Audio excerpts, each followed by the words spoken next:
Soy familiar del presidente Herrera y miembro de la comisión centenaria del doctor Luis Herrera Campín. Y bueno, muy contenta porque esta celebración nos ha permitido a nosotros conocer y tener la convicción de que estamos rindiéndole honor a este gran personaje que no solamente llegó a ser presidente de la República en el 1979-1984, sino que también nos llenó con todos sus valores morales, espirituales, familiares, de todos esos valores que hoy en día estamos careciendo. Rescatar lo que es la figura de Luis Herrera Campín en este momento nos llena de gran honor a nosotros como miembros de la comisión y como venezolanos. El rendirle honor a él es un rescate de muchas cosas importantes para la historia de Venezuela. Y yo de visita en el país unos días, a mí me tocó la responsabilidad de organizar el acto inaugural para el cual vinieron José Romero Bello y el carrao Juan Manito a interpretar la leyenda de Florentino y el Diablo. Entonces, creo que es un acto de justicia para el museo que este acto haya sido programado para que se debe efectuarse en esta institución, ya que creo que tenemos una deuda eterna con Luis Herrera, aquellos que hemos trajinado casi toda la vida, desde que tenemos uso de razón, en la poesía de Alberto Arbelo Torrealba y desde hace muchísimos años también en los asuntos de la cultura barinesa, para quien hoy en día esta institución es un ícono vivo y coleando, como se dice en llanero. Sin más, y para concluir este breve pasaje, me ha sido prestado un manuscrito, puño y letra, de Luis Herrera Campín, que les leeré a continuación.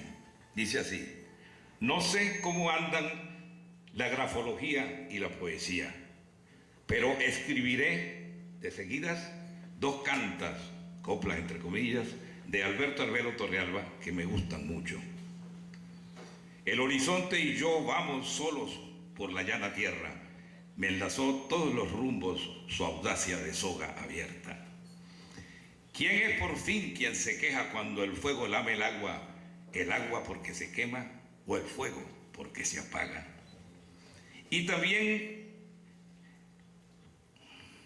estos versos son sobre el tiempo del ilustre poeta llanero. Hoy se quedó ayer de mañana, hoy siendo ayer de mañana, mañana de ayer ha sido.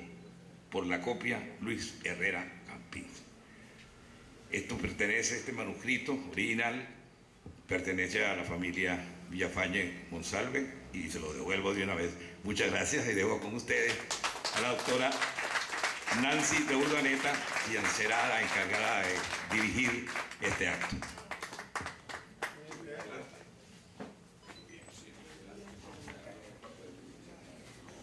Muy buenos días a todos. Reciban un cordial bienvenida en nombre de la Comisión Centenario del nacimiento del doctor Luis Herrera Campín, capítulo Barinas. Esta es una iniciativa impulsada desde hace varios meses por diversas organizaciones e instituciones sociales y particulares de nuestro estrado, que agradecemos por su colaboración, por su apoyo, por la convicción que ha tenido esta comisión de toda la programación realizada y cuyo objetivo ha sido el de honrar la vida y obra del doctor Luis Herrera Campín en su centenario, lo que activó y despertó en todos los rincones de Venezuela un cúmulo de esfuerzos por valorar y reflexionar sobre nuestros sentires, memorias, que nos llevan a construir la historia y que nos identifica y nos lleva a pensar en un futuro deseado y posible. Hemos podido, como comisión, durante todos estos meses de esfuerzos compartidos, enriquecernos al apreciar la proyección intelectual y el legado moral, político y significativo de Luis Herrera Campín, nacido el 4 de mayo de 1925 y presidente de Venezuela en el periodo de 1979-1984, lo que nos ha dejado como comisión un cúmulo de experiencias y aprendizajes en la que se ha analizado desde la infancia en Acarigua, su ciudad natal, su juventud lasallista en Barquisimeto, sus inicios como primer líder de la Juventud Revolucionaria Copellana, sus estudios como estudiante universitario exiliado que pudo nutrirse durante toda esa etapa de los clásicos literarios y pensadores demócratas, del acertado periodista, del prudente político que supo esperar su momento oportuno para convertirse en el abanderado de su partido y presidente de la República. El presidente popular que con sus refranes se convirtió en artífice de un lenguaje sencillo y llano, del hombre preocupado por la cultura del pueblo, emprendedor de obras benéficas, de infraestructura que hoy son un legado para todo nuestro país.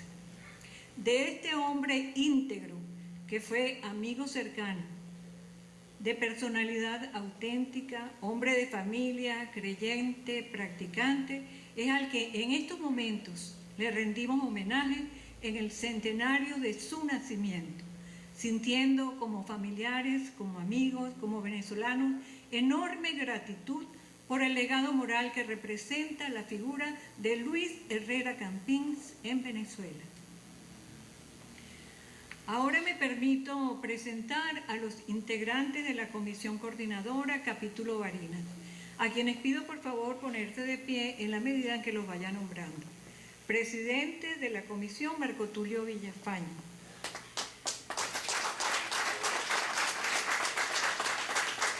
Presidentes honorarios, doctor Rafael Isidro Quevedo y licenciado Segundo Rojas.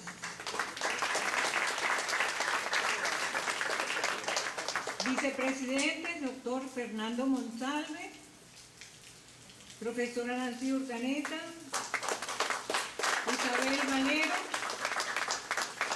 Carlos Enrique Vélez y Eddie González.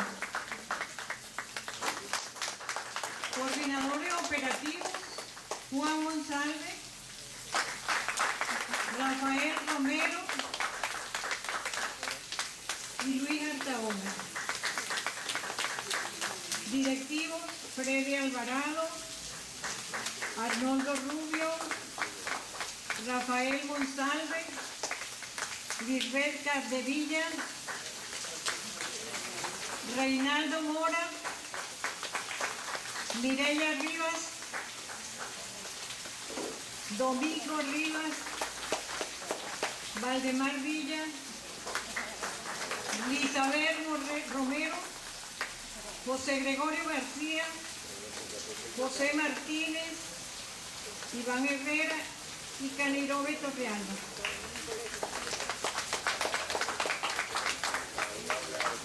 Para el día de hoy hemos sido invitados a este encuentro académico en donde se dialogará y reflexionará sobre la vida y obra de Luis Herrera Campins, contando con la participación de 2 expertos en el tema, Marco Tulio Villafañe y Rafael Simón Jiménez, y con la presencia de este nutrido y selecto público interesado en las ideas y experiencias que nuestros expertos nos traen al respecto.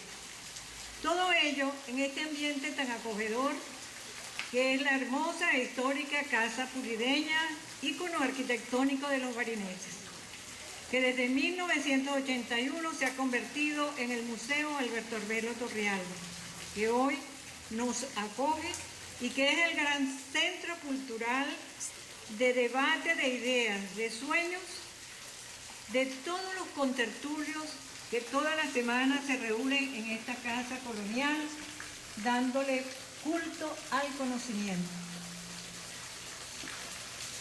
A continuación, me permito presentar una breve reseña de nuestro primer invitado, Marco Tulio Villafañe, notable personaje de Barinas, reconocido por tu participación en diversos campos de la vida pública, especialmente en la política, la cultura y la producción agropecuaria. Barinés de corazón, comenzó desde sus estudios de bachillerato a enmarcar sus condiciones naturales y formación hacia la inquietud social y política, alternando sus estudios con el trabajo en una travesía de 6 años de estudios universitarios que le permitieron adquirir los conocimientos necesarios para desenvolverse y enfrentar las exigencias que la vida le fue presentando. Su historia, narrada en el libro Marco Tulio Villafañe, Una vida para contarla, revela una vida dedicada al servicio público.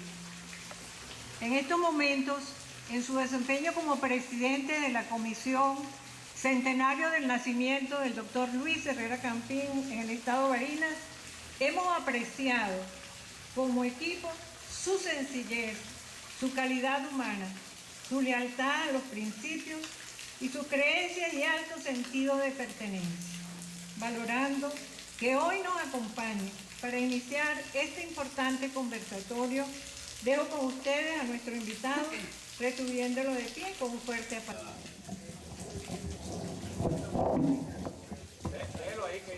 Muchas gracias a Guillermo Jiménez Leal, director de este museo, así como también a nuestro amigo Mariano Medina, coordinador general del museo.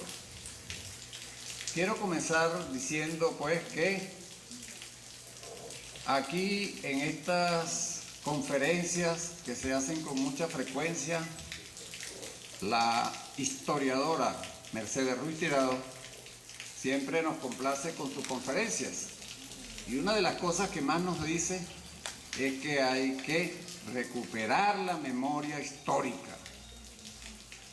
La memoria histórica de Venezuela y de muchos venezolanos. Quiero decir que a eso venimos. A recuperar la memoria histórica de un hombre que, como Luis Herrera Campín, dio las mejores muestras y entrega al país. Y en Barinas, esta comisión centenaria para la celebración del centenario de Luis Herrera, hemos venido adelantando una serie de actividades. Abrimos el día 10 de abril con la presencia de un sobrino del presidente que fue secretario del Consejo de Ministros, con un acto espectacular allá en el Salón de la Llanerita. Muy bueno el acto. El día siguiente pasamos a una sesión el 11 de abril en Libertad de Barinas. Muy bueno el acto en Libertad de Barinas. Seguidamente hemos seguido realizando una serie de actos en el resto del estado, como en Barrancas, como en Socopó, ¿verdad? Y también en Pedraza. En Pedraza me recordé de una anécdota de Luis Herrera, porque recibí fuertes abrazos de gente vieja amiga. Y recuerdo que Luis Herrera me decía: Marco Tulio, déjate ver, porque ellos me decían, tiene tiempo que no viene por aquí. Marco Tulio, déjate ver que las caras hacen milagros. En Pedraza me recordé de esa anécdota y él siempre, bueno, muy conversador con uno. Realmente Luis Herrera era un amigo. Asimismo, hemos seguido haciendo otros actos, como recientemente el de ayer en Obispo, donde tuvimos como oradora de orden a nuestra amiga Isabel Valero, un breve discurso, pero con mucho contenido. Y tenemos previsto también hablar en el Cantón, donde el orador de orden es un amigo de Caracas que ha venido cumpliendo una gira en el país, fundamentalmente en Mérida y Guayana y Caracas. Nilson Guerra viene para el Cantón, y para Puerto Nutria tenemos allá uno de los más activos miembros de la comisión, que será el orador de orden y está entre nosotros, Juan Monsalve. Gracias. De manera que estos actos, como el de hoy, se han venido haciendo con bastante regularidad y con buena asistencia. Yo quería reconocer, pues, en la persona de que no está presente, pero le echarán el cuento, de Fernando Monsalve, que como presidente de COPEI, yo me he apoyado en la estructura del partido, que es la que se ha entregado también a que todos estos actos que se están haciendo en el Estado tengan el éxito que tienen, porque hay una estructura política que está haciendo el trabajo con nosotros. Igualmente, así fue en Barinitas, donde Gabriel Linares tuvo una intervención bastante positiva y muy emotiva en esa población. Vamos a tocar a todo el Estado. Y el pasado domingo de mayo, 4 de mayo, el día del nacimiento del presidente Herrera, lo celebramos con una misa, con una Eucaristía en la Catedral de Caracas, que todo fue de Barinas, de Caracas también se hizo, en todo el país también se hizo, de Barinas, y en todos los municipios se realizó una misa. La misa realmente fue extraordinaria, gracias pues a la doctora Mireya Rivas, que fue la coordinadora allí de esa misa y que fue todo un éxito. Hacemos todo esto justamente para recordar, pues, para recordar al hombre aquel que, como bien sabemos todos, pues, nació en Acarigua, muy temprana edad. Incluso en Acarigua había un seminario y Luis Herrera estudió 4 años en ese seminario de Acarigua. De ahí pasó a Barquisimeto, estuvo en La Salle, se compenetró bastante con los hermanos Gaudencio y otros más, que le permitieron a él ir teniendo una formación con mucho apego a los principios religiosos, éticos y morales. Luis Herrera de allí sale para Caracas, se incorpora a la juventud de COPEI, a hacer vida política en la Universidad Central de Venezuela, donde estudia 5 años de Derecho. No termina de graduarse porque nunca dejaba de escribir, y por sus artículos de prensa lo han tomado detenido, donde duró 4 meses. De allí tuvo que irse al exilio. Se fue al exilio, tomó a España como sede. Allá se terminó de graduar de abogado en la Universidad de Compostela y aprovechó su estadía en Europa para visitar Italia, visitó Alemania. En Alemania está la Konrad Adenauer, y el presidente Herrera hizo muy buena relación política con los alemanes, donde funciona realmente, vamos a decir, la madre de la democracia cristiana junto con Italia. Aprovechó su estadía por allá para mejorar su educación y terminó hablando el inglés, el italiano y el alemán. No hablaba francés, pero lo leía. Así que se fue haciendo Luis Herrera de una cultura universal. Desde allá escribía a Venezuela, se comunicaba con los políticos y tuvo una relación muy cercana con Rómulo Betancourt. Estamos hablando de tiempos de dictadura, y los escritos de Luis Herrera llegaban a Venezuela pidiendo la conciliación y la unidad. Sus escritos iban en tal sentido a buscar lo que finalmente fue el pacto de Punto Fijo. Tuvo mucho Luis Herrera que ver allí, porque con Rómulo Betancourt, incluso, que lo llamaba a que fuera a Nueva York a conversar con él, le decía a Luis Herrera: caramba, don Rómulo, para allá no voy a poder ir, porque Pablo, lo que me pasa a mí son $100, y con eso es que me mantengo, no me dan los pasajes para llegar a Nueva York.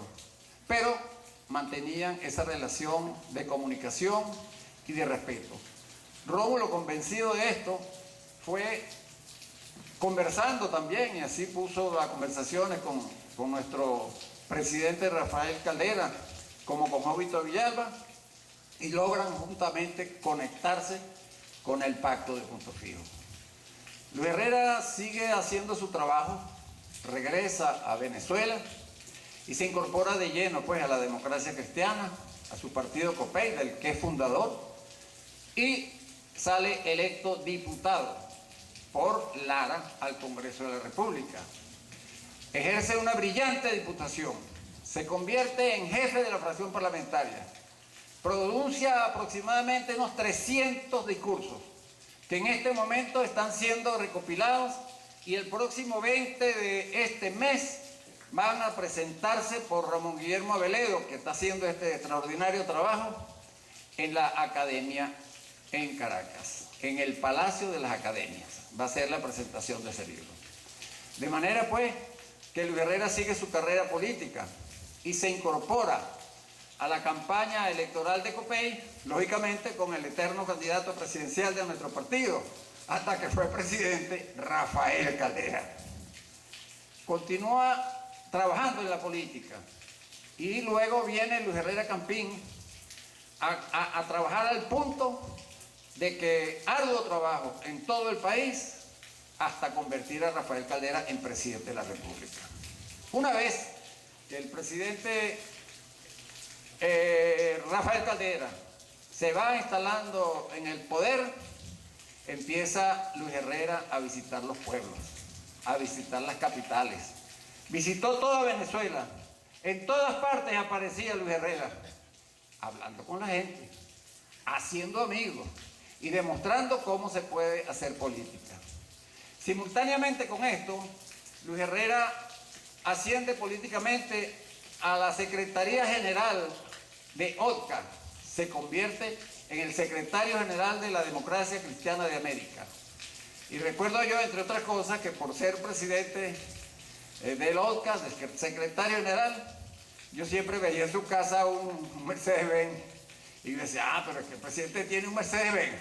Ese me lo regaló la Corona de Nahuatl. O sea, que el carrito que tenía Luis Herrera, que era un Mercedes-Benz, fue un regalo justamente que le hicieron. Bueno, Luis Herrera siempre fue un hombre muy sencillo, como lo acaba de decir aquí nuestra amiga Nancy Urdaneta. Se manejó siempre en un alto sentido de sencillez, ¿verdad? Y nunca deja de visitar el interior.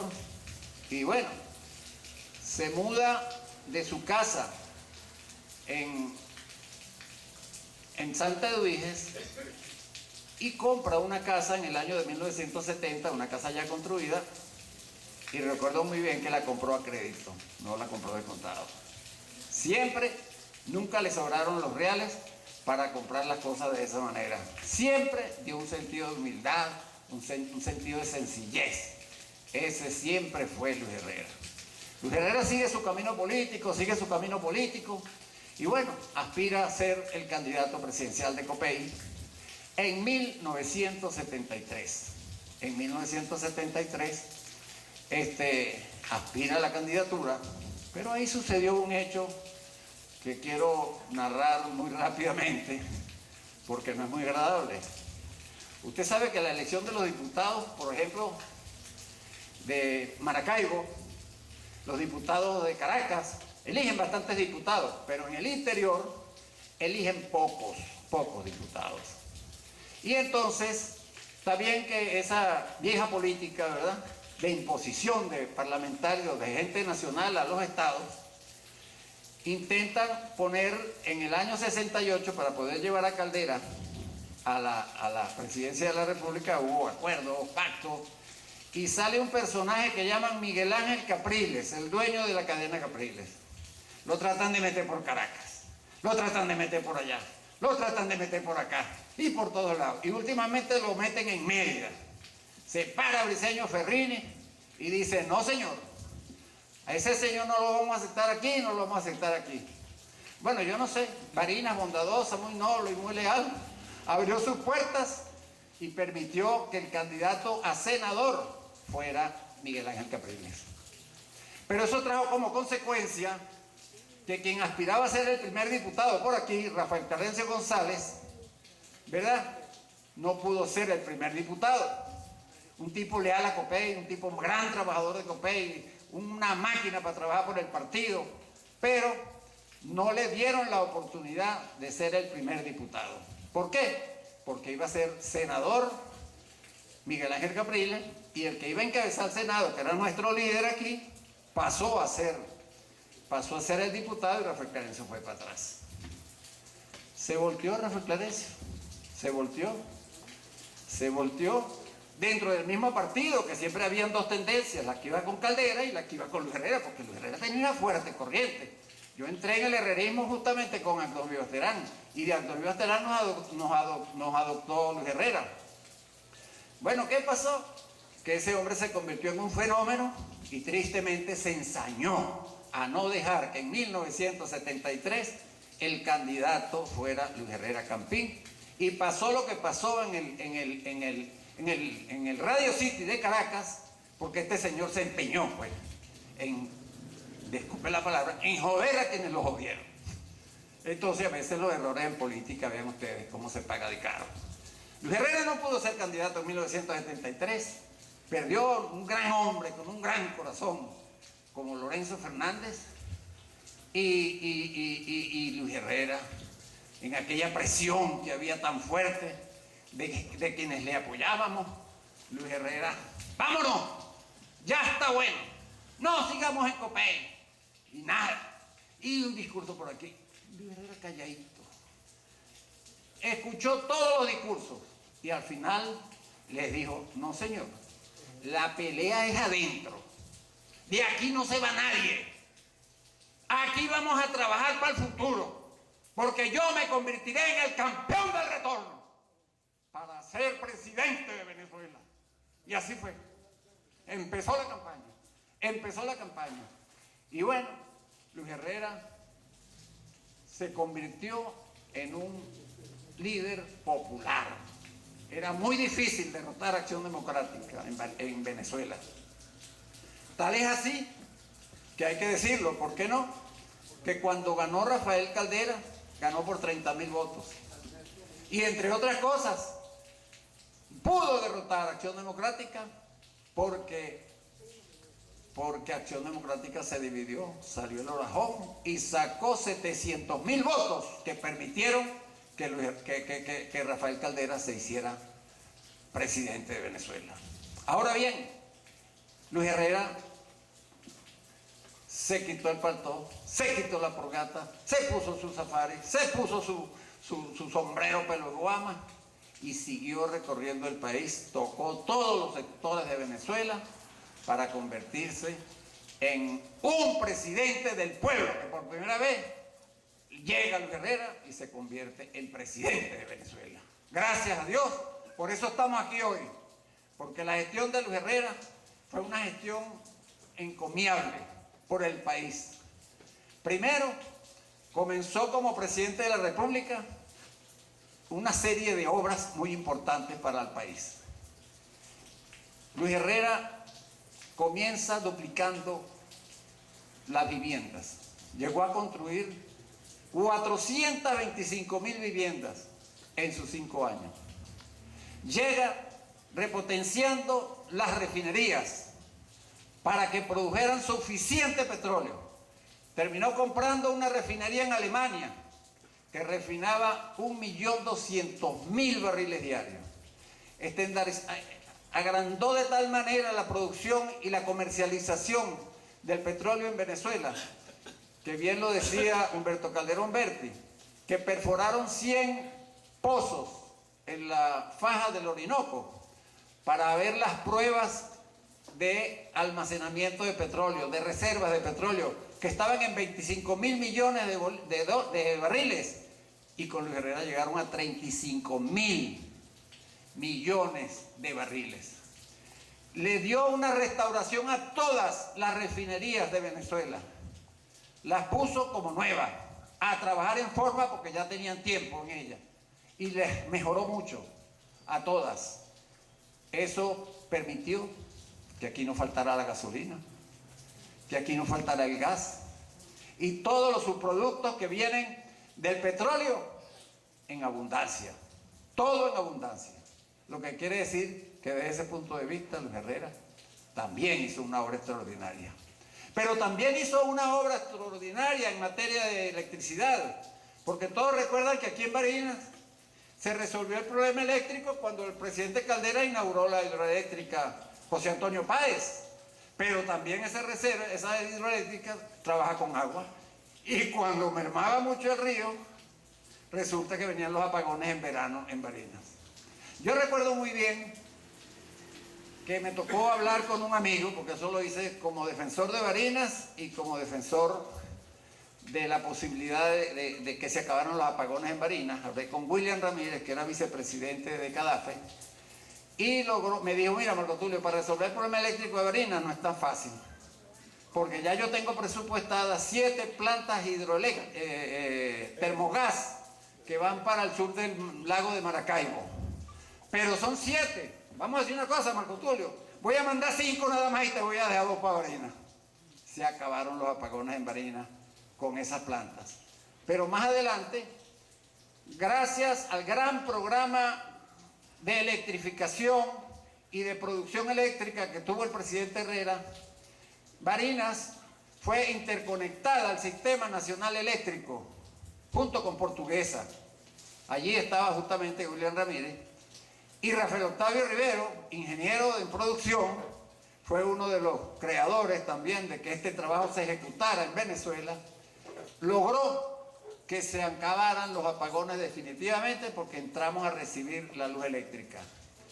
Teníamos luz eléctrica hasta para almacenar, suficiente para abastecer el país, suficiente. Y una prueba de ello es que cuando se quema Tacoa, esa es la que le da electricidad a Caracas. Caracas no se apagó. ¿Por qué? Porque lo que hicieron fue quitar cuchillas y poner cuchillas.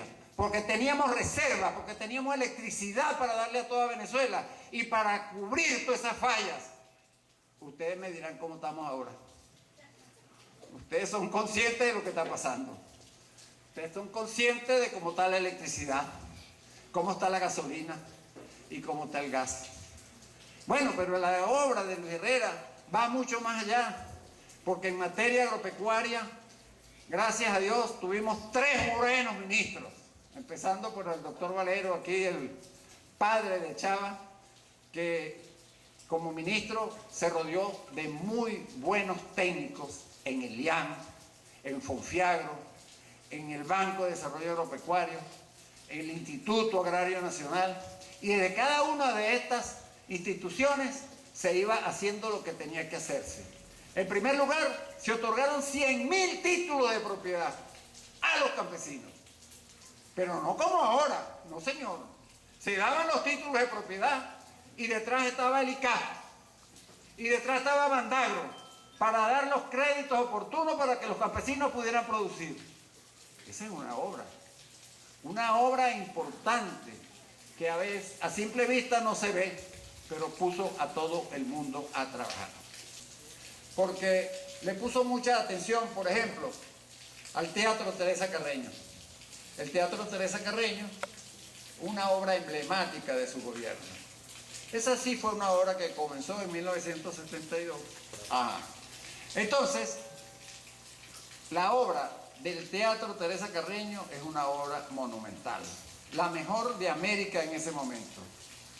Y cuando la fue a inaugurar, sus palabras fueron: bueno, después de 100 años que se construyó el Teatro Municipal por Guzmán Blanco, ahora les voy a entregar yo a los caraqueños y a Venezuela una obra merecedora de todo el país, madre de la cultura y de los mejores conciertos que se dan en Caracas, el Teatro Teresa Carreño. El doctor Herrera fue una muestra, pues, de la sensibilidad que tenía por la cultura. Y de allí que ustedes pueden ver que él continúa su obra. En 1971, el 25 de mayo, el presidente Herrera llama al gobernador de Barinas, doctor Valero, y le dice: mira, Luciano, vamos a organizarle algo al poeta Alberto Arbelo Torrealba, que tiene un libro listo para ser editado. Y justamente el doctor Valero nos da instrucciones a nosotros. Yo trabajaba como subdirector de la Casa de la Cultura. El director de la Casa de la Cultura era Vicente Peña Pulido. Yo era el subdirector. El cargo era otro, pero yo ejercía la función de subdirector y me correspondía pues organizar los actos, presentar los actos. Hacía un poco el trabajo que hace Carlos Villamizar aquí, hacer estas presentaciones y tal. Y a mí me correspondió presentar al presidente Herrera. Después de una semana de actos, el 25 de mayo de 1971, se bautiza el libro Caminos que Andan en la Casa de la Cultura, editado por la gobernación de Barinas. ¿Correcto? Tremendo discurso el de Luis Herrera. Un discurso de la talla de la poesía que acaba de leer Guillermo Jiménez Leal, de su puño y letra. La escribió Luis Herrera, lo que leyó Jiménez Leal, ¿verdad? Y el discurso de Luis Herrera realmente fue una obra literaria. Cómo desglosa al poeta Alberto Arbelo Torrealba. De verdad que me gustó tanto que lo vine a releer fue hace poco, gracias a la bondad de Guillermo Jiménez Leal, que sí lo tenía, pues yo tenía tiempo buscando ese discurso, yo los tenía, pero en la mudanza que tuve en la finca, las goteras, como me acabaron con muchos libros, y logré ponerme en ese libro, en ese discurso, que gracias a la profesora Sol, aquí en el museo, y a su personal, logramos digitalizarlo. Y logré imprimirlo.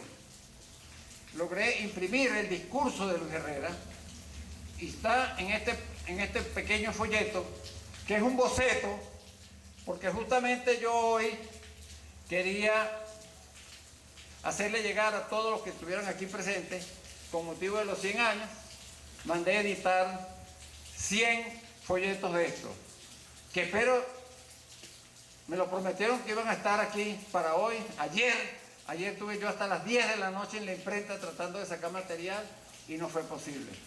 Pero ya leerán ustedes el discurso de Luis Herrera. Hemos tomado nota de quienes se hicieron presentes para darle prioridad y hacérselo llegar, o a los que habitualmente asisten al museo lo puedan tener. Digo esto porque este discurso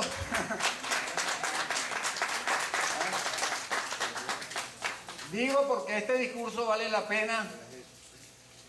pena que lo lean, y sobre todo los asiduos visitantes del Museo Alberto Arbelo Torrealba.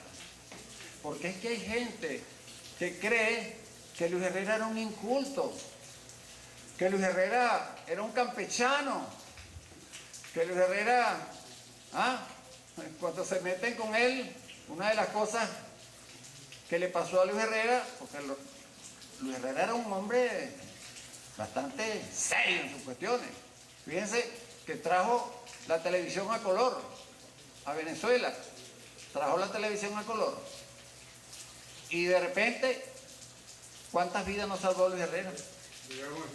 ¿Cuántas vidas nos salvó Luis Herrera? Alcohólico. ¿A cuántos nos salvó de cirrosis hepática? ¿A cuántos nos salvó de cáncer en los pulmones? Porque tomó una fuerte decisión, que fue prohibir la propaganda de tabaco y de alcohol en las televisoras. Y eso producía el 50% de los ingresos para la televisión. ¿Entiendes? Y le cayó encima Radio Caracas Televisión. Al punto de que se empezaron a meter incluso hasta con Doña Betty. En Radio Caracas Televisión lo vetaron. Y Luis Herrera le dijo como estas palabritas, ¿no?, del poeta Alberto Arbelo Torrealba, ¿verdad?, que dice: yo soy como el espinito que en la sabana florea, espino al que me perfumo, le doy aroma al que pasa y espino al que me menea. Ahí va, ¿ves? Y le cerró la emisora por 24 horas, por 24 a 72 horas. Pero esa fue una campaña terrible contra el gobierno de Luis Herrera, opacando sus obras, opacando su gestión. Y sin embargo, Luis Herrera, pa'lante. no se paraba por nada. Y he traído esto a colación porque este acto que estamos haciendo hoy aquí es un acto de nobleza para Luis Herrera, que tenemos nosotros que reivindicar su memoria. ¿Y cómo reivindicamos su memoria? Pues diciendo lo que ha hecho Luis Herrera, diciendo lo que ha hecho el presidente Herrera. Otra de las primeras cosas, aunándolo con el Teatro Teresa Carreño, fue el decreto de creación del Museo Alberto Arbelo Torrealba. El verdadero fundador del Museo Alberto Arbelo Torrealba se llama Luis Herrera Campín. ¿Por qué? Porque no solamente lo decretó museo, sino que a través del Ministerio de la Secretaría de Gonzalo García Bustillo se compró esta casa. Esta era una casa que ya estaba en venta, aun cuando había sido declarada Monumento Nacional en 1976, fue Luis Herrera, por instancia de algunos amigos como José León Tapia, que le recomendaron que esta era la casa ideal para hacer algo aquí cultural en Barinas. Pero fue Luis Herrera el que le puso nombre al museo. Se llamará Alberto Arbelo Torrealba. Y ya saben por qué. Por caminos que andan. Ya saben, por la poesía esta, que de su puño y letra se dan cuenta que a Luis Herrera sí le gustaba la poesía. Luis Herrera no solamente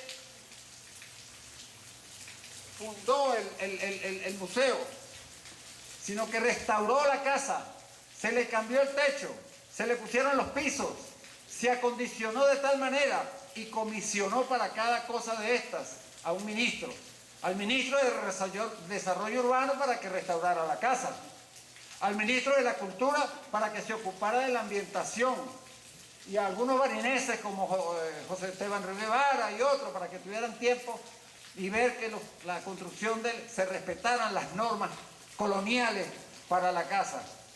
Y ahí fue cuando Luis Herrera, mira, aquí está el papelito. Llegó a tiempo. Ahí fue, claro. Ahí fue cuando Luis Herrera, ¿verdad?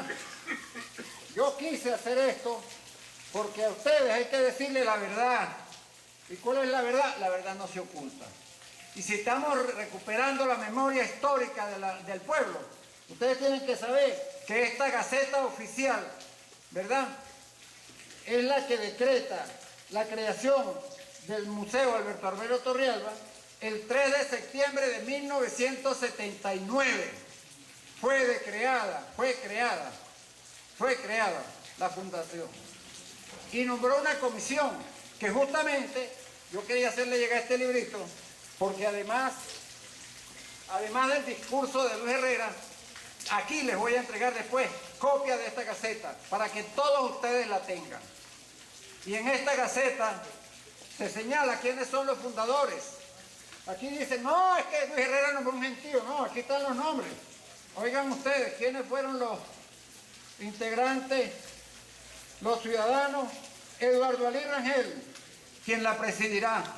José León Tapia, Gonzalo García Bustillo, José Santos Urriola, José Agustín Figueredo, Orlando Araujo, Carlos Yusti Vargas, Rubén Osorio Canales, Esteban Ruiz Guevara, César Acosta, Víctor Macei González, Luis Fadul Hernández, Virgilio Tosta, Alexis Márquez Rodríguez, Odilia Trapuesto, Raúl Lombal y Marco Tulio Villafaña. Eso está escrito aquí desde hace tiempo. Y lo que yo no justifico, porque es la segunda vez que pido el museo. Primero para hacer la presentación de mi libro. Y la segunda vez para celebrar aquí, en este museo, el centenario de Luis Herrera Campín. Yo no justifico que aquí nadie sabe que esto lo fundó Luis Herrera. Aquí no se ve una foto de Luis Herrera por ninguna parte. Aquí no se hace un conversatorio de Luis Herrera Campín. Aquí se hacen, mire, todos los conversatorios que se hacen aquí. Aquí están Alberto Herrero Torrealba, Humberto Febre Rodríguez, mural para de la poesía al tal, Gustavo Yusti Vargas, bien merecidos todos, bien merecidos todos.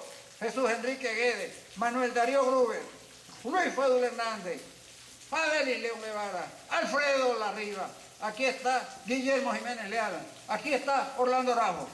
No solamente están aquí en el papel, volteen la mirada y miren hacia arriba.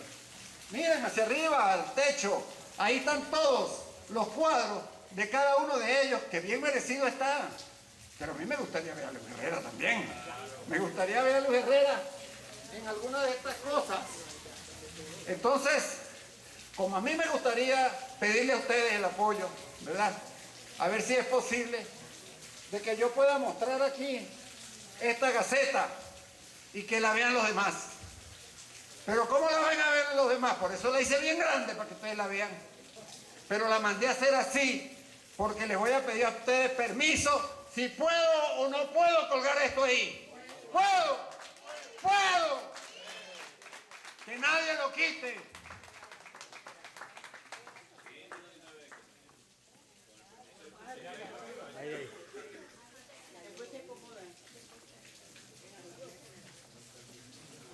Ya por lo menos tenemos algo de Herrera.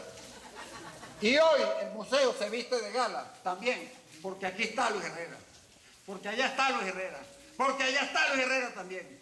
Y desde el cielo nos está mirando, contento de que lo estamos recordando.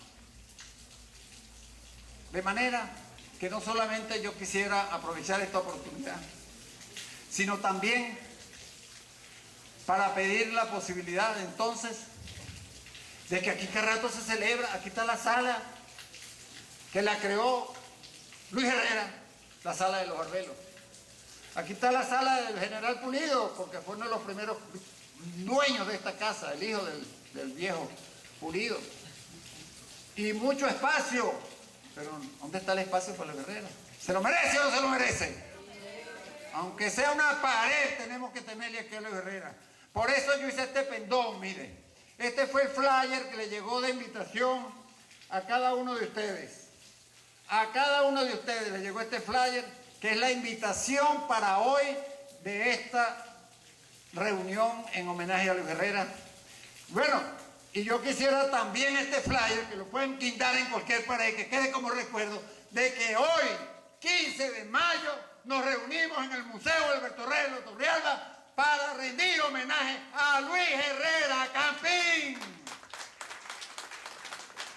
Y yo quiero, señor coordinador y director, dejarles este pendón también como un recuerdo de que todo el pueblo de Barinas también quiere ver allí a Luis Herrera Campín. Esta es una manera de recordar la memoria histórica de nuestra gente. Por eso he querido traerlo a colación, porque vale la pena entonces que una vez al año, un día como hoy, en conmemoración a su nacimiento, también se haga aquí un conversatorio de Luis Herrera Campín, que bien se lo merece. Bien se merece Luis Herrera. También ser traído aquí a las paredes del museo. Por eso que les dije, porque no solamente compró la casa, restauró la casa, equipó la casa, le dio el personal adecuado para que le dieran forma a la casa. Después se nombró un director. Yo recuerdo muy bien que para que eso fuera posible, aquí está el doctor José González Puerta entre nosotros, que acompañó al presidente, hizo todas las gestiones junto con Guillermo Jiménez Leal para poner el personal adecuado y poner en funcionamiento el museo. Y mientras fue gobernador, también estuvo al frente de ella. Y por eso aparece en el final, por eso aparece aquí al final de este librito que vamos a repartir, una foto de Segundo Rojas Garrido, que era el secretario general de gobierno, y aquí está entre nosotros también, que me acompañó en una visita cuando el presidente de la República estaba visitando las inundaciones de Apure, con el barro aquí a medio tobillo, de repente le dijo al jefe de la casa militar: mira, Adolfo, general, llame a Pedro Aponte y dígale que vamos para Barinas, que quiero almorzar allá esa sabrosa comida que se comen los guasimitos. Eso no estaba previsto. Nadie lo estaba esperando. Llegó a los guasimitos. Y estando en los guasimitos, el presidente Herrera me llama y me dice: Marco Tulio, ¿cómo va lo del museo? Y le digo: bueno, están trabajando, don Millón, presidente, están trabajando en eso. Yo quiero ir allá. Prepárame una visita, que antes de irme para Caracas, cuando vaya para el aeropuerto, quiero que entremos allá al museo. Llamo yo a Segundo Rojas, que aquí está presente, ¿verdad? Y le digo: mira, Segundo, vete ya, él es el secretario de gobierno, vete ya para el museo, que abran el museo porque el presidente quiere ver cómo va el museo. Y efectivamente, en ese folleto van a ver una fotografía, la pueden ver allá también, puse algunas fotografías, muy personales todas, pero en todas con el presidente Herrera, que muestran la amistad y el cariño que siempre nos tuvimos. Fue un gran amigo Luis Herrera. Pero ahí queda la foto, ahí queda el testimonio. Y entonces vino Luis Herrera, revisó el museo y solamente lo acompañamos, éramos como 6 personas. Recuerdo que en la foto también aparece Chuitrapuesto, en esa visita que le hicimos. Entonces, fíjense ustedes, yo espero repartir este folleto que lógicamente trae la presentación, trae la foto de Luis Herrera y ahí viene el decreto. El decreto con la Gaceta Oficial, que la van a tener ustedes en sus manos, los que la tengan. Aquí está la Gaceta Pública de la creación del museo, de la misma esta que ustedes están viendo ahí, que la integran, pero también ahí van a tener completo el discurso de Luis Herrera Campín.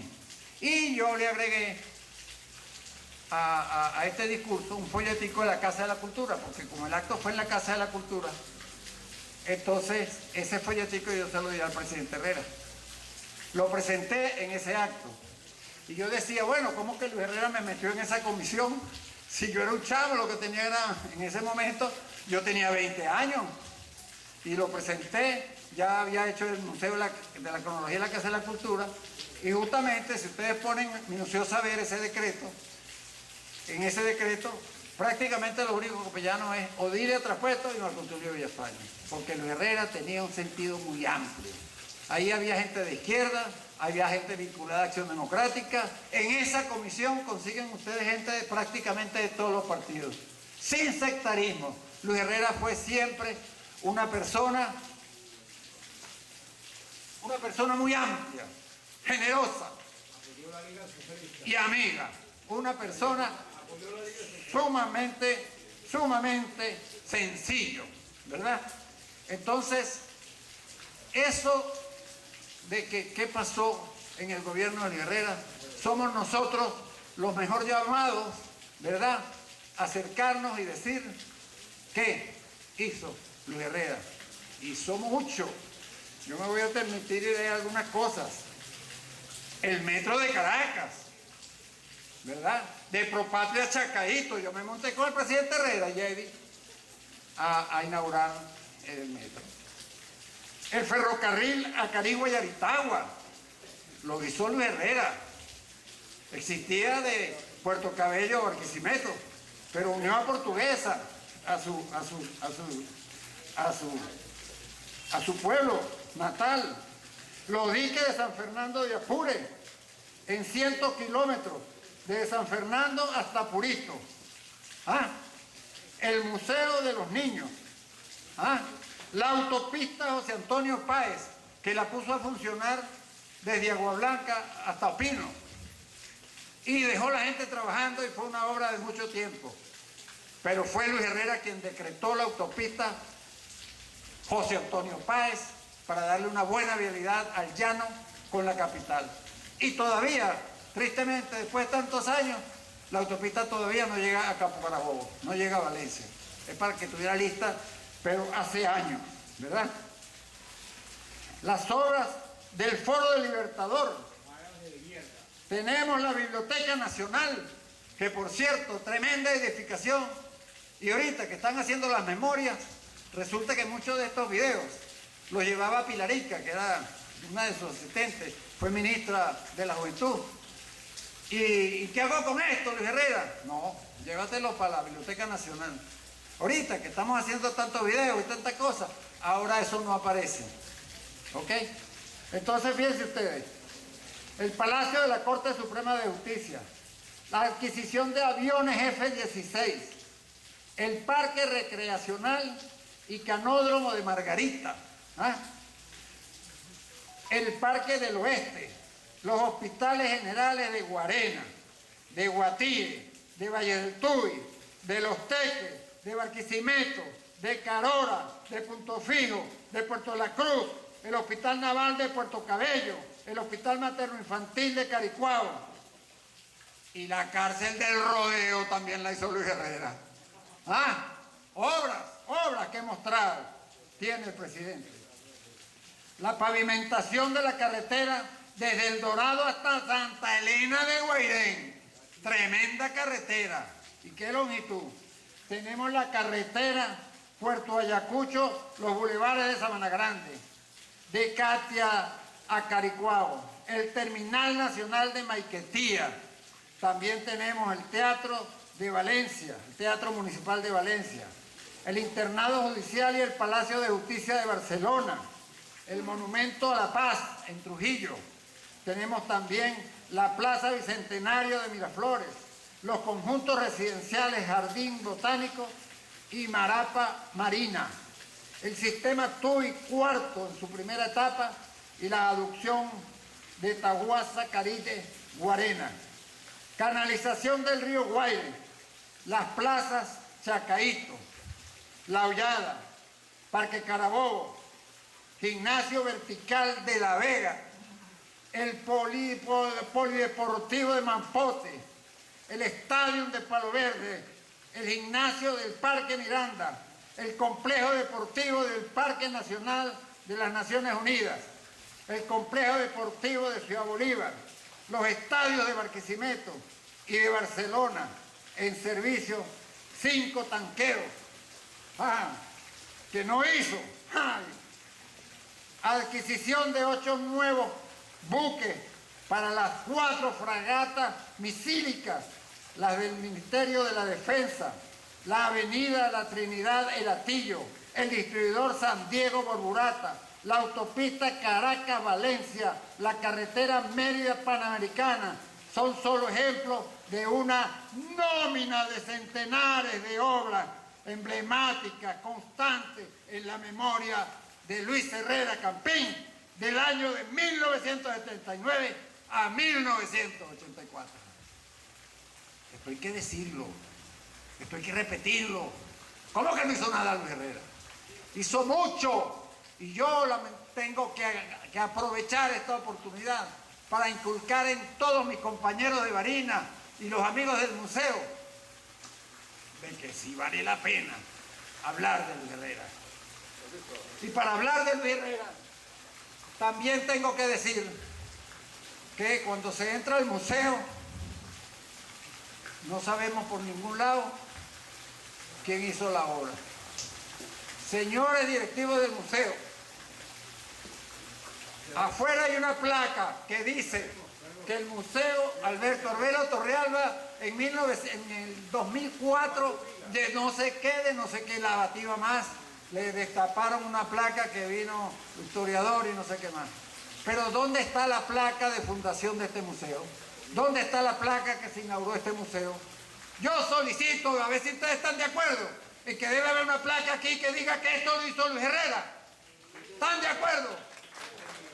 Pues habrá que hacer una colecta o lo que sea, pero tenemos que poner una parte aquí en sustitución o al lado de la placa que está allá afuera, que diga que Luis Herrera Campín hizo creó esta obra. No la hizo porque es una obra colonial que tiene su historia, correcto, pero la remodeló, la compró y bien se merece, ¿verdad?, que esta casa tenga en algún lado quien la fundó.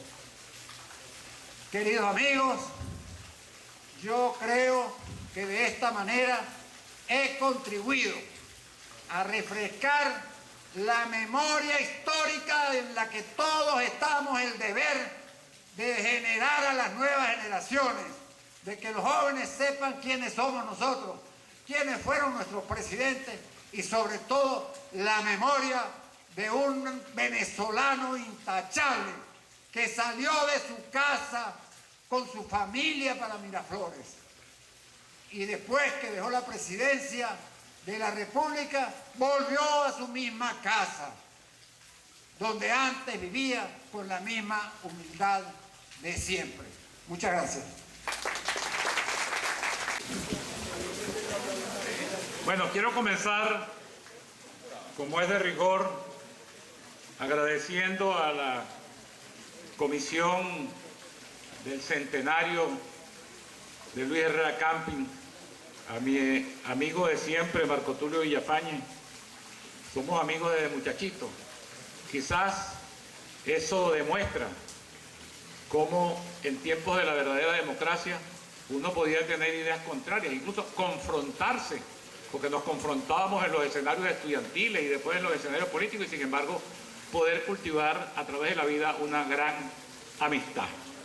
Igual a los organizadores y a los que le han dado vida a este Museo del Bertolero Torrealba, encabezado por mi querido amigo Mariano Medina, que de verdad tienen un mérito inmenso en haber convertido esto en una referencia de la varinidad y en una referencia cultural y de reivindicación de nuestra historia y de nuestro gentilicio regional. Como lo dije el domingo pasado en la misa que se hizo en homenaje a los 100 años del natalicio de Luis Herrera Camping, a mucha gente le debe parecer extraño que una persona que siempre tuvo una militancia y unas ideas fundamentales distintas a las del presidente Herrera, se ha invitado a hablar sobre su personalidad, su trayectoria y su obra. Yo iré en el curso de la intervención desgranando los vínculos que me unieron al presidente Herrera y que eran vínculos, por supuesto, que se remontaban a mis padres, tanto a mi madre como a mi padre, por distintas vías y que iré despejando en el curso de la intervención. Yo creo que Luis Herrera Camping, sobre todo en la Venezuela de hoy, porque todo esto que se está haciendo del centenario de Luis Herrera, a pesar de que pareciera ser una remembranza, un recuerdo, un homenaje, así a un hombre que cumplió una labor, yo creo que tiene un gran significado en el momento que está viviendo Venezuela hoy en día. Y por eso yo voy a centrar mi intervención en un aspecto muy importante de la trayectoria política de Luis Herrera, que fue el papel que Luis Herrera cumplió en la lucha contra los 10 años de dictadura militar entre 1948 y 1958. Como ustedes saben, el antecedente del golpe militar contra el maestro Gallego el 24 de noviembre de 1948 lo había constituido el golpe contra el general Isaías Medina Angarita el 18 de octubre de 1945. Hay un acontecimiento previo a ese golpe, que es que en julio de 1945, o sea, a pocos meses del golpe, se celebran las elecciones para escoger los diputados al Congreso Nacional. En ese momento los diputados al Congreso Nacional eran escogidos por un método de segundo o tercer grado, donde en cada estado se reunía una asamblea de municipalidades que eran quienes seleccionaban los diputados al Congreso y los senadores eran escogidos por las asambleas legislativas de los estados. En el Distrito Federal, los diputados eran escogidos por la municipalidad, por el Consejo Municipal de Caracas. En esa oportunidad se conforma una plancha entre Acción Democrática y lo que todavía no era COPEI, porque COPEI se funda en enero de 1946. Lo que venía haciendo desde el esfuerzo que inició Caldera en 1933, cuando va al Congreso de Roma, por darle presencia a la democracia cristiana en Venezuela, lo que fue UNE, Acción Popular, Acción Municipal. Pero allí se va a producir una extraña alianza entre Rómulo Betancourt y Rafael Caldera para confrontarse con el gobierno que tenía un partido político que se llamaba el PP, el PDB, Partido Democrático Venezolano, que a su vez tenía una alianza con el Partido Comunista de Venezuela. Entonces, los candidatos de la fórmula de lo que pudiéramos decir el socialcristianismo y Acción Democrática era, en primer lugar, Rómulo Betancourt y en segundo lugar, Rafael Caldera. Pero resulta que la votación en el Consejo Municipal de Caracas estaba empatada, eran 24 concejales y estaban 12-12. Es decir, era absolutamente imprevisible lo que podía pasar. Ahora, pasó una cosa que después se repetiría 100 veces y hoy en día ni se diga en la historia de Venezuela, que es que un concejal de Acción Democrática llamado Cirilo J. Brea se pasa para el gobierno y entonces decide la votación a favor del gobierno y el gobierno coge todos los diputados. Y Rómulo Betancourt y Rafael Caldera se quedan, como la guayabera mía, por fuera. Pero 3 meses después, fíjense ustedes la secuencia lógica y histórica de las cosas, 3 meses después se produce el golpe del 18 de octubre de 1945, y entonces Rómulo Betancourt va a pasar a ser presidente de la Junta Revolucionaria de Gobierno y Rafael Caldera va a pasar a ser Procurador General de la República. Todo esto es, para que nos ubiquemos en el contexto histórico, todo esto es en octubre de 1945. COPEI se funda en enero de 1946. Por supuesto, la Revolución de Octubre fue, si se quiere, una idea, la llamada Revolución de Octubre, cuya logro fundamental fue el voto universal, directo y secreto para la elección de todos los cargos públicos, que era una aspiración que Venezuela traía desde los tiempos posteriores a la muerte de Gómez, va a unificar o a hermanar a lo que era Acción Democrática con lo que era el germen de lo que fue luego COPEI. Incluso cuando COPEI nace, el 13 de enero de 1946, sus 2 consignas van a ser por la justicia social en una Venezuela mejor y por el cumplimiento de los auténticos ideales de la Revolución de Octubre.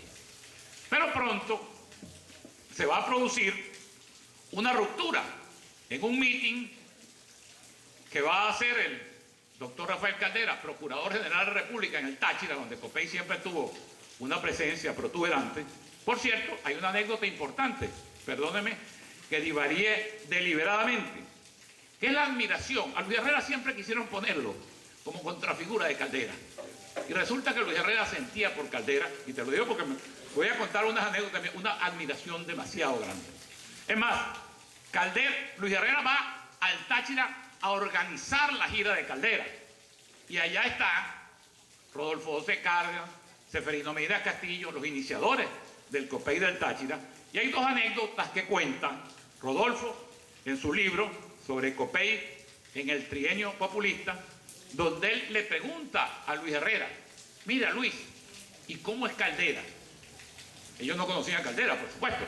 Y le dice, mira, cuando tú veas en una multitud un poco de gente, tú enseguida vas a saber quién es Rafael Caldera. Es decir, dándole la magnitud, digamos, que el personaje tenía. Y luego se lo define. Le dice, Caldera es un monstruo. Hablando de la grandeza y de la significación. Y aquí va una anécdota mía. Un día que estoy yo visitando al presidente Herrera, o expresidente ya muchos años, en lo que era la sede de la presidencia de COPEI, que él ocupaba entonces. El COPEI tenía un edificio en la avenida Panteón y ahí estaba la presidencia. Yo fui con un viejo amigo mío, Juvencio Pulgar, a visitar al presidente Herrera. Y en su oficina de la presidencia había una galería de expresidentes. Estaba Godofredo Pérez Díaz, estaba Caldera, bueno, el primero, ¿no? Ya Caldera había roto con COPEI, se había lanzado y todo aquello. Y yo, por echarle broma, le digo, oiga, presidente, pero ¿hasta cuándo van a tener? Quiten ese traidor de aquí? Le digo yo echando broma y me dice, ¿tú crees que esto es el Partido Comunista de la Unión Soviética? Que todo el que iba cayendo de desgracia lo iban eliminando. Porque siempre de verdad. Y una noche, que aquí esta chava, por cierto, también, tarde que nos quedamos, Luciano, una vez que vino Luis Herrera y yo conversando, entonces nos habló allí de su admiración por Caldera. Y cómo Caldera, porque Caldera rompe con la Junta Revolucionaria de Gobierno, porque en esa gira del Táchira siendo Procurador General de la República, y estando aliado con los que estaban gobernando, las turbas, vamos a ponerlas bonito para no comparar con lo que hay ahora, las turbas de Acción Democrática le sabotean el acto a Caldera, y Caldera desde el Táchira manda una comunicación donde renuncia a la Procuraduría General de la República y Copey pasa a ser partido de oposición durante el resto del trienio y se convierte, vamos a decir así, en la alternativa, aunque Acción Democrática en ese momento era monstruoso desde el punto de vista del apoyo popular. En ese contexto, se va a producir el golpe del 24 de noviembre, el golpe contra Rómulo Gallegos. Hay que decir, porque ese fue un golpe que a Copey lo dividió también. ¿Por qué? Porque Copey, desde el momento en que rompe con la Revolución de Octubre y que se declara oposición al gobierno de Acción Democrática, comenzó a nutrirse, su crecimiento fundamental era de figuras que venían del lopecismo, del medinismo, es decir, gente que veía en Acción Democrática, bueno, una tragedia, una desgracia, y que por supuesto vieron con simpatía el golpe contra Rómulo Gallegos. Pero fíjense ustedes, desde el primer momento en que se produce el golpe militar contra Rómulo Gallegos, Luis Herrera Campins asume una actitud muy clara de condena al golpe y de llevar a Copey a un sitial de oposición al gobierno. Y eso le va a costar. Luis Herrera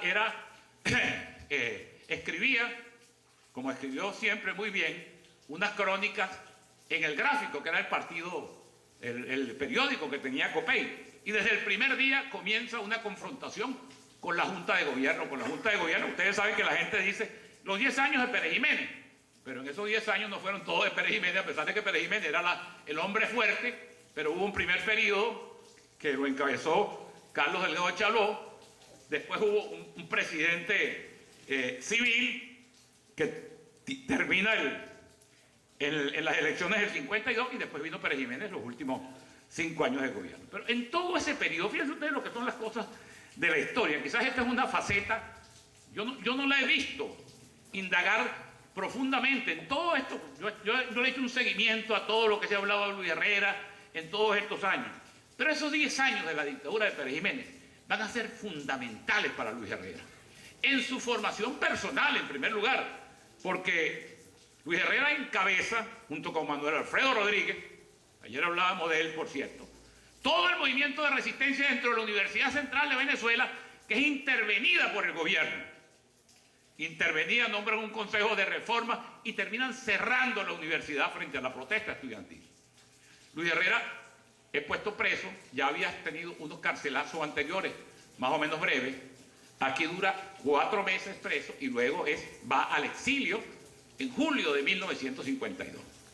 Cuando Luis Herrera va al exilio en julio del 52, sale a Colombia y se queda en Colombia un tiempo porque estaba la campaña electoral para elegir la Asamblea Nacional Constituyente y había la esperanza de que el gobierno, a través de esa elección, pudiera hacer una apertura política.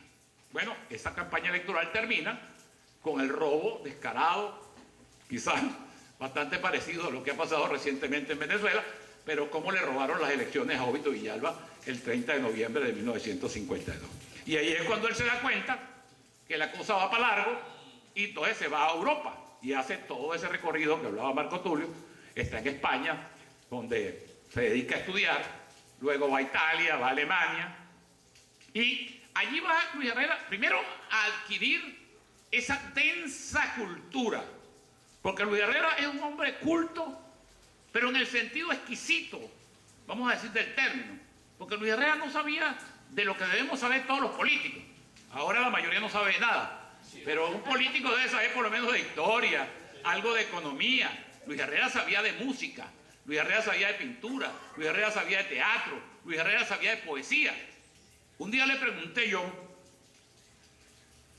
a Teodoro Pekov, que no solía ser muy generoso en sus juicios, que cuál era el presidente más culto que había tenido, porque siempre había esa discusión entre Caldera y Luis Herrera, que cuál era más culto. Me dijo, no, chicos, sin duda Luis Herrera.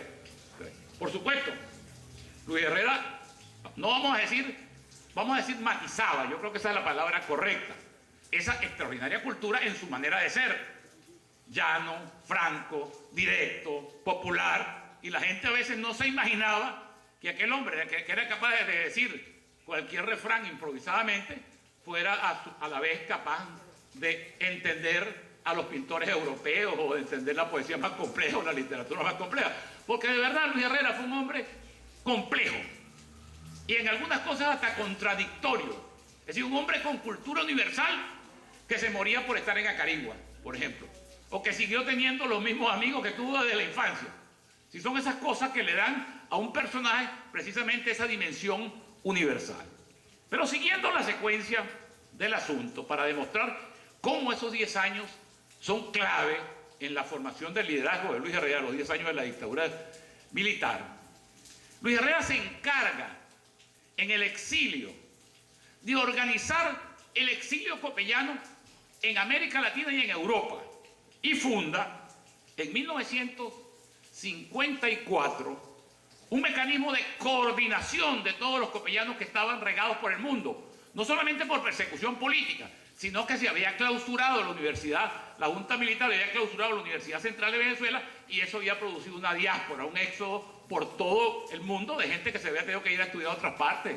En ese tiempo Venezuela era increíble. Un venezolano podía vivir cómodamente con $100 en España, por decir algo. Es decir, Venezuela, el poder adquisitivo de Venezuela era tan grande que cualquiera de esos países que estaba hundido, sobre todo Europa, que todavía tenía las secuelas de la Segunda Guerra Mundial, pues podía vivir con comodidad. Entonces se produce esa diáspora y se encarga, por cierto, en una reunión que él convoca en Santiago de Compostela, de darle organicidad al exilio copellano a través de un mecanismo de comunicación y de difusión que se va a denominar TIELA, Triángulo Informativo Europa-Las Américas, que va a ser un mecanismo de información porque va a producir un folleto que va a ser distribuido por el mundo, pero que también va a ser un mecanismo de organización. Entonces Luis Herrera allí va a quedar posicionado por mérito propio como el referente del exilio copellano.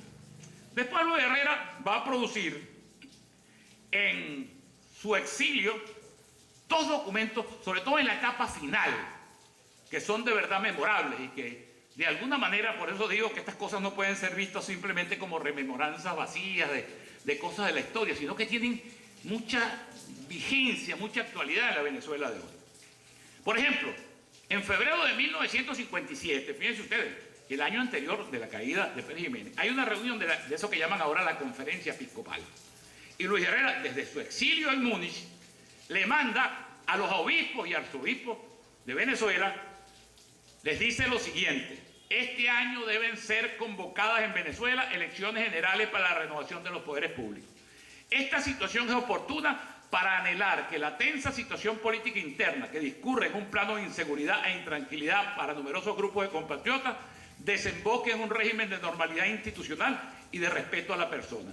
Los jerarcas de nuestra Iglesia Católica, conocedores de tan angustiante y lacerante realidad, mal pueden ser espectadores impasibles del hondo drama venezolano, so pena de traicionar su alta misión como portavoces de una doctrina de amor y como defensores del espíritu. Ninguna oportunidad mejor que la actual que se presenta a los excelentísimos señores obispos y arzobispos de Venezuela para hacer una responsable, salvadora, valiente y conjunta intervención pública en cumplimiento de los deberes espirituales y humanos que el catolicismo prescribe ante el gobierno nacional para lograr de veras una sincera amnistía que restituya presos, exilados y perseguidos a la paz del hogar e inaugure también el comienzo de una nueva etapa de tranquilidad, seguridad y dignidad.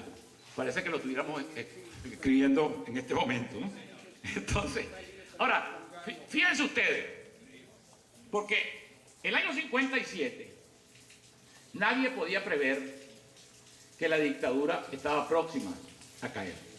Porque la política de obras públicas que Pérez Jiménez desplegó le había ganado, sin duda, la política de obras públicas y la política de seguridad y tranquilidad, porque uno decía, yo recuerdo cuando Pérez Jiménez, yo era un niño muy pequeño, pero recuerdo que decía que uno podía dormir con las puertas abiertas, y era verdad, porque el terror, el miedo era tanto que ni los delincuentes se atrevían a delinquir. Además que Venezuela era otra Venezuela, con otros valores y con otra formación. Pero fíjense ustedes, porque ¿cuál era el problema al que se enfrentaba la dictadura? Pérez Jiménez le roba las elecciones a Jovito.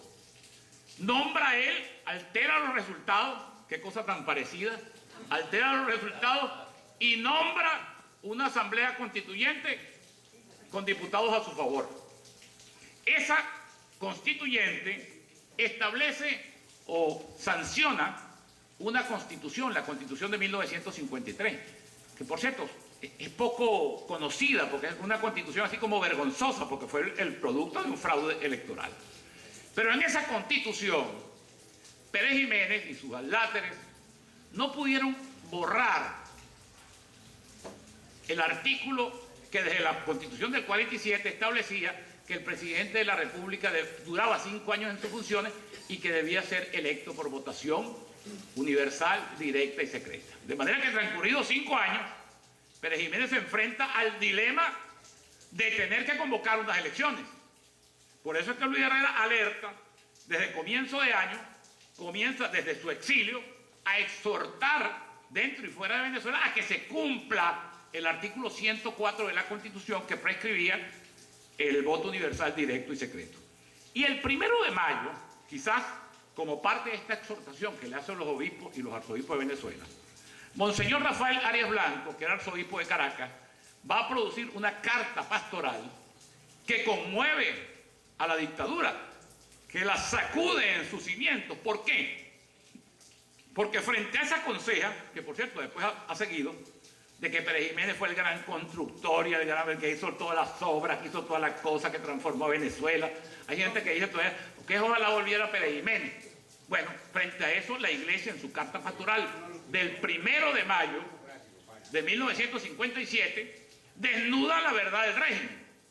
O sea, dice, es verdad, hay un desarrollo físico, hay autopistas, hay rascacielos, pero hay gente pasando hambre, pero la pobreza ha incrementado, pero el salario no alcanza. Es decir, desnuda, aquello sacude al régimen porque hasta ese momento la Iglesia había venido teniendo una actitud primero de apoyo al régimen y después de complacencia, de hacerse el loco, digamos, frente al régimen. Pero eso va a marcar un antes y un después.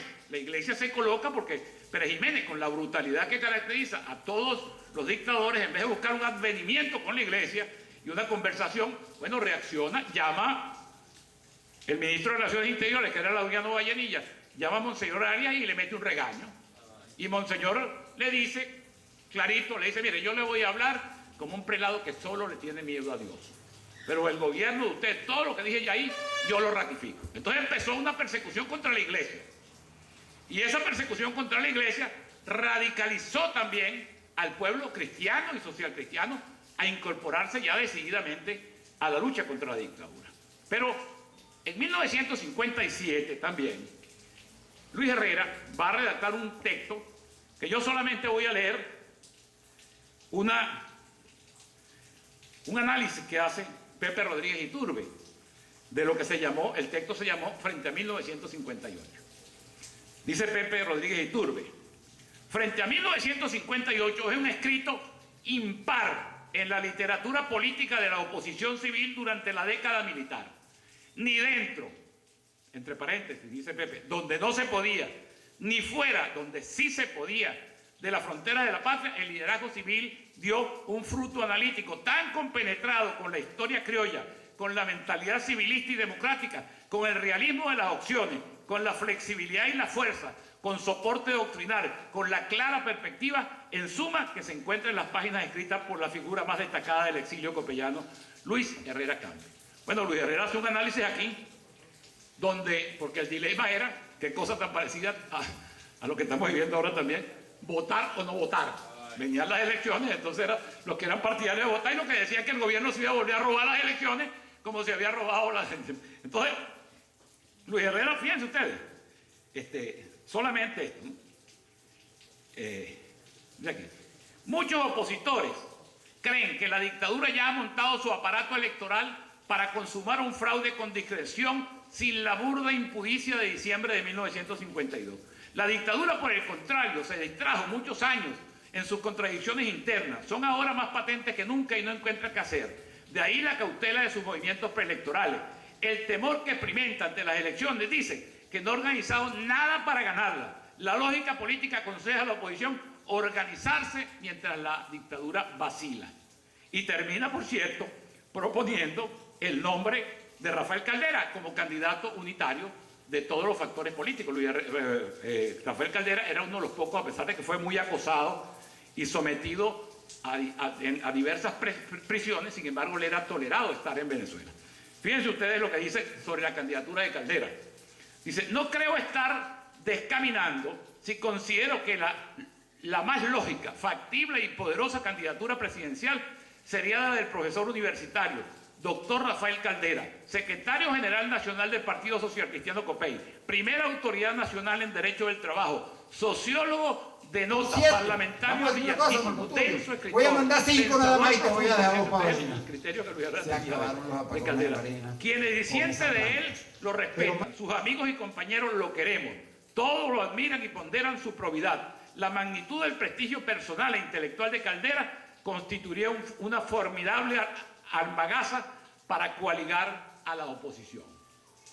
Esto termina en que el gobierno decide no hacer elecciones, mete preso a Caldera, por cierto, en agosto, y convoca el famoso plebiscito que se cumple el 15 de diciembre de 1957 y que es la antesala del derrocamiento un mes y una semana después de la dictadura. Ya a estas alturas, Luis Herrera es la referencia más importante, digamos, del exilio copeyano, y yo digo, y así se demostró luego en toda su trayectoria política, que es la segunda, digamos, personalidad o el segundo liderazgo de Copey.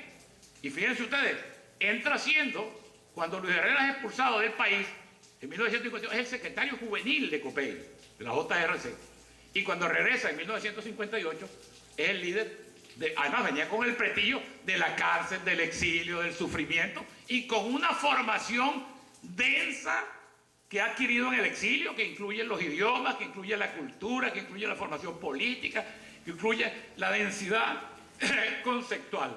Es decir, que esa etapa va a ser una etapa definitiva. Pero fíjense ustedes, es una cosa increíble, porque ya a estas alturas, incluso sus propios adversarios, o los adversarios de Copey, lo reconocen como una figura de primer orden. Hay un testimonio, hay un libro testimonio que son las memorias de Laureano Vallenilla Planchar, que como ustedes saben fue el ministro de Relaciones Interiores de la dictadura. En eso dice, en escrito de memoria, dice Laureano Vallenilla, este es un párrafo pequeño, dice: yo tengo un buen concepto de ese muchacho, refiriéndose a Luis Herrera, lo califico como lo mejor de Copey. Y por supuesto esto lo dice su enemigo político, el ministro de Relaciones Interiores de la dictadura. Y bueno, también el llamado que le hace Rómulo Betancourt en enero, cuando ya la dictadura se ha descompuesto, porque el 1 de enero hay el alzamiento, conocido como el alzamiento de Hugo Trejo, donde se alza la aviación militar de Maracay, el cuartel urdaneta de Caracas. La rebelión es, digamos, sofocada momentáneamente, pero marcó ya una descomposición que va, digamos, a terminar en el 23 de enero. Y en esos 15 días es cuando, estando preso Caldera, todavía en Caracas, en la Seguridad Nacional, en esos 15 días es cuando le escribe Rómulo Betancourt a Luis Herrera Campiano pidiendo que se traslade a Nueva York, donde estaba Jovito Villalba y estaba él, para que entre los tres coordinen las acciones. Ahí es donde él le contesta que no se puede trasladar allá porque vive con $100 que le manda su hermano Pablo, y una frase muy de Luis Herrera dice: en medio de mi constitucional pobreza. Sí. Entonces, profe, él contradijo a Rómulo Gallego, el hombre más inteligente del mundo que ha tenido Venezuela. sí. Entonces fíjense ustedes, Lo contradijo los vínculos míos con Luis Herrera, que es anecdótico. He hablado de las cosas trascendentes e importantes, porque yo hago un resumen aquí después de lo que yo considero son las dotes más significativas que tuvo Luis Herrera, un político ejemplar, sin duda alguna, ejemplar en todo, en su vida, en sus posiciones, porque delineó maravillosamente mi amigo Marco Tulio el tema de la gestión del gobierno. Pero la gestión del gobierno siempre va a estar en la confrontación. Si toda gestión de gobierno así sea maravillosa, todo el mundo le encuentra defectos, todo el mundo le encuentra... Así era la confrontación que nosotros vivimos en los 40 años de democracia, ¿no? Tú podías hacerlo mejor y ahí está. Pues. Siempre había una falla, siempre había una cuestión. Eso siempre está en la controversia. Pero lo importante son los valores permanentes. Entonces, ¿qué destaco yo en Luis Herrera? La vida modesta y austera, que será la base de una conducta ética a toda prueba. Porque Luis Herrera tenía algo, que es el prerequisito de la honestidad, que es la austeridad. Yo estoy absolutamente seguro de que Luis Herrera disfrutaba de su pobreza, porque no conocía. ¿Qué lo lleva, qué induce a la gente? No solamente a la corrupción política, a la corrupción económica, bueno, el lucro, el deseo de superación, el consumismo, toda esa cosa que lo lleva a uno a buscar, bueno, real. Él era un hombre absolutamente... Mira, yo un día me conseguí, esta es otra anécdota, ya Luis Herrera, expresidente hace mucho tiempo. Yo viajaba, suelo viajar ahora con menos frecuencia, todas las semanas para Caracas. Y tenía el dueño del AI, Arnaldo Bachiquelli, yo le hacía trabajito de derecho y él me regalaba los pasajes. Entonces yo viajaba toda la semana y viajaba gratis. Un día llego un viernes, llego a Maiquetía a chequearme y veo a Luis Herrera parado ahí frente al mostrador del AI. ¿Se acuerda que el AI hacía la escala en Acarigua y de ahí para aquí? Entonces le digo, presidente, ¿qué hace usted aquí? Bueno, Rafael Simón, que parece que no hay cupo aquí. Entonces le digo yo, imagínate, dale, entonces me acerco yo al mostrador que me conocía. Entonces, mira, vale, pero ¿cómo va a tener usted un expresidente de la República? Bueno, pero es que no hay. Mira, vale, dale el puesto mío. Y si hay después, ¿cómo van a tener ustedes? ¿Cómo se le ocurre a ustedes que un expresidente de la República, ustedes lo van a tener esperando ahí en lista de espera? Si hay cupo o no hay cupo. Le di el cupo mío y después yo me vine también, porque al final hubo cupo, pero para que usted vea esas cosas de... Y la amistad, fíjense ustedes, dos anécdotas. Mi mamá y un hermano de mi mamá, muy conocido, sobre todo en Portuguesa, mi tío Trino Melián, fueron vecinos de Luis Herrera en Acarigua, vecinos puerta con puerta. Y allí se fraguó una amistad que iba a durar toda la vida, pero hasta el último día. Mi tío comunista a morir, secretario general nacional del Partido Comunista, con ese rango murió. Y yo vi a Luis Herrera, no solamente las fotos, hay un libro de Valdemar Cordero, donde sacan todas las fotos de todos los años los que se reunían en Acarigua, y ahí está mi tío, imagínate, un comunista, bueno, intransigente, con un social cristiano convencido, y fueron amigos toda la vida. Dos anécdotas en relación a esa amistad. A mi tío Trino le dio en el año 82 un infarto. Luis Herrera era presidente. Cuando Luis Herrera llega a Miraflores, Gonzalo García Bustillo, que también era de Acarigua y que era muy amigo de mi tío Trino también, le dice, Luis, ¿sabes a quién le dio, quién está enfermo, quién le dio un infarto ahí en Acarigua? Y está allá, a Trino Melián. Pero chicos, ¿qué estamos haciendo aquí? Manda a buscar el avión, vámonos para Acarigua. Y se le aparece en la tarde en Acarigua, como presidente de la República. Pero mi tío Trino se muere 13 años después, en 1996, cuando ya Luis Herrera no era presidente. Y yo lo vi llegar a las 3 de la mañana en su carro con su chofer y pararse a rendirle guardia de honor. Además, porque la urna, como todas las de los comunistas, era con la bandera roja y la hoja y el martillo y todas aquellas cosas, y pararse Luis Herrera allí firme a rendirle testimonio de una amistad que fue inalterable. Incluso hay una anécdota que no lo había echado porque involucra cosas, que es que el primer trabajo que yo tuve en mi vida me lo consiguió Luis Herrera Campio. Sí. No, de maestro. Yo después que me gradué de bachiller, me gradué de maestro. Y lo que pasa es que el cuento es largo y no abona mucho a las bondades de la Cuarta República, entonces lo voy a echar. ¿Por qué terminé yo en manos de Luis Herrera? Pero Luis Herrera me lo enseguida. Y cada vez que me veía a mí, me decía, tú tienes estatura de Jiménez con ojos de Melián. Era la carta de presentación. Pero la relación con mi papá, que son dos cosas distintas. Luis Herrera no conocía a mi papá. Mi papá era muy amigo de Pablo, su hermano. Incluso contaba a mi papá que el día que yo nací, que nací a cuadro y medio de aquí, mi papá hizo una fiesta de 3 días, como eran esas cosas, pues. Y vino, porque era muy amigo de mi tío Trino Melián, vino de Acarigua un gentío, entre ellos vino Pablo, eran muy amigos. Ellos acostumbraban, la familia Herrera Camping, todos los años, a reunirse para el cumpleaños de doña Rosalía. Luis Herrera estaba en Europa, estaba en Múnich. La señora, cuando estaba bien de salud, iban a Europa todos y se reunían allá y le celebraban el cumpleaños. Pero ese año, creo que fue el 57, la señora estaba indispuesta de salud. Y el médico le dijo que no podía viajar en avión. Pablo, que sabía que mi papá estaba exiliado en Cúcuta, le escribe a mi papá y le pregunta que si él los puede ayudar para organizar que vayan de aquí y que Luis Herrera venga de Alemania para reunirse todos con la señora. Y mi papá le dice que con mucho gusto, ¿no? Bueno, y le celebraron el cumpleaños, pero después Luis Herrera se queda 2 meses viviendo con mi papá ahí. Y mi papá en Cúcuta administraba una especie de café, pulpería, esa cosa que no debe, pero se llamaba Café Alhambra, donde era la referencia de todos los exiliados que estaban allí. Es más, mi papá, eso era de un señor que después vivió mucho aquí en Barinas, Máximo Dugarte, era el dueño de eso y le dio a mi papá, sabiendo que mi papá estaba exiliado, le dio para que manejara eso, pues, era especie de administrador. Y ahí se reunían todos los días los exiliados a comer, porque el pago que recibía mi papá era que le dieran la comida a los exiliados que estaban ahí con él. Bueno, Luis Herrera duró 2 meses allí conviviendo con mi papá y a partir de ahí, como era panadería, él llamaba a mi papá el panadero de Cúcuta. Yo recuerdo cuando mi papá murió, el telegrama muy bonito que él le mandó a mi mamá donde decía: nunca podré olvidar sus condiciones de improvisado panadero, porque bueno, y entonces hicieron una amistad muy grande que es la que me lleva a mí, digamos, a la amistad que yo tuve siempre con Luis Herrera y el respeto. Yo creo que Luis Herrera, y con esto voy a comenzar a terminar, debe ser, por eso te digo estas cosas, más que remembranza, yo creo que deben ser paradigmáticas en un momento tan difícil como estamos viviendo los venezolanos y en un momento sobre todo de tanta degradación de la política. Quienes fuimos a la política, no es que antes nosotros éramos santos, no, la santidad es un trámite muy largo y hay que acumular demasiadas virtudes. Es que el que se metía a esto, se metía porque creía profundamente en un ideario. Uno era, si se quiere, hasta fanático, porque en el fondo toda esa doctrina política eran dogmas de fe.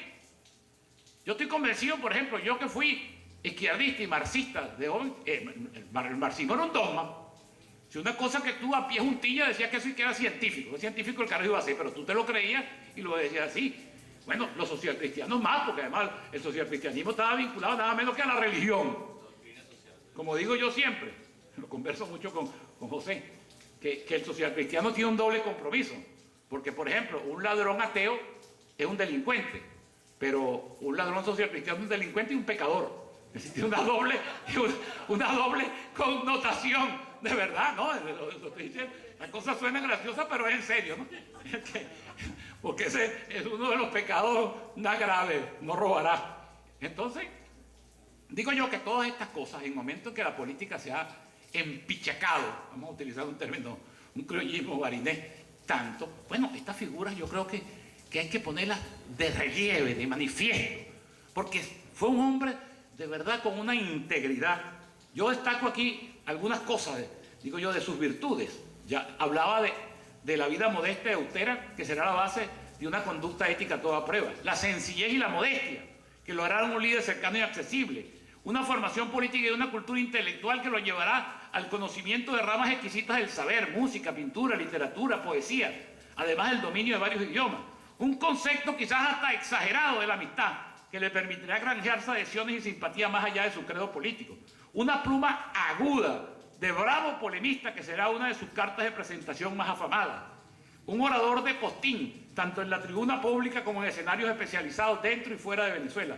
Un hombre de vida familiar ejemplar, que ponía en práctica los valores cristianos que había profesado toda su vida. De verdad que, yo decía, dicen que el político coherente es el que actúa como piensa y como dice. Es decir, eso que llama consistencia, pensar, decir y actuar de la misma manera. Y yo creo que si alguna cosa hay que destacar dentro de la personalidad de Luis Herrera Campín es que de verdad predicó con el ejemplo. Se acaba de morir el expresidente uruguayo Pepe Mujica, que fue otro ejemplo. Fíjense usted que Pepe, bueno, fue guerrillero, fue una cantidad de cosas y tuvo muchos adversarios políticos, imagínense ustedes. Pero uno lo ve al final de su vida, no ahora que está muerto, porque después que, como decimos aquí, después que uno se muere todo el mundo es bueno. Pero es que ya en vida, su testimonio de vida era tan irreprochable y tan convincente y tan auténtico, bueno, que propios y extraños. Yo recuerdo cuando él se retiró del Senado, por ejemplo, del Senado uruguayo, el homenaje que le rindieron todos sus adversarios políticos. Sí, porque eso, te repito, es una cosa que llama tanto la atención. Y en esta Venezuela tan ayuna, de ejemplo, de valores, de principios, de posiciones. Bueno, mucho más allá. Por eso te digo, yo creo que si algo hay que destacar es a Luis Herrera como paradigmático del comportamiento de un líder político. Ustedes saben que yo, como buen venezolano, siempre ejercito el humor, que es infaltable en los venezolanos. Y yo digo, echando broma, que la política aquí se echó a perder, por no utilizar la palabra correcta, desde que aparecieron 3 términos que yo nunca los había oído en la política cuando yo era muchacho: viático, logística, hidratación. Es decir, esas 3 palabras acabaron con la política. Yo nunca había... Tú sabes que eso tiene una cosa más chistosa, porque yo primero tenía lo del viático y la logística. Pero una de estas giras que hizo Eduardo para acá, me dice, uno de los que estaban encargados de la gira me dice: oye, Rafael Simón, ¿y cómo hacemos con la hidratación? Le dije, coño, vale, me has dado el tercer gran término que me faltaba para la trilogía: viático, logística e hidratación. ¿Cuándo uno en su vida se iba a imaginar pedir un viático para hacer alguna labor partidista? Eso era absolutamente impensable. Y te digo, no porque uno fuera sano, ni santo, ni puro, ni nada de eso, es que no le pasaba por la cabeza. Porque cuando tú crees en una idea, bueno, eres capaz de dar la vida por ello, como los primeros cristianos, como tanta gente que se ha sacrificado, a veces equivocadamente, pero cuando tú crees en una idea, tú estás dispuesto, si de verdad crees en ella, bueno, hasta dar tu vida. Yo creo que ese es el testimonio más importante de Luis Herrera Camping, y por eso yo repito que tuve una gran amistad, pero que no milité nunca en sus ideas, pues he querido siempre reivindicar su nombre y exaltar su memoria. Gracias.